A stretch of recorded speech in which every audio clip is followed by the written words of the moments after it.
Hello everyone, in this video I'm going to walk you through how to allow microphone access on Chrome. First thing you do is from your Chrome browser, you click on the three dots at the top right corner, which is this particular one here, three dots, which allows you to customize and control Google Chrome. So you click on it and then click on settings, which will open up the setting options.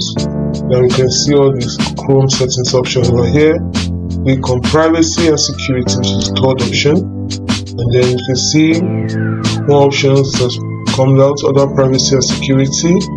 So we have site settings, which is the last option here. Click on site settings.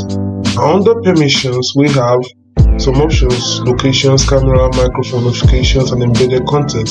We need microphone, so we click on microphone. Now if this isn't turned on here like this, if it is not, you have to click on it to turn it on.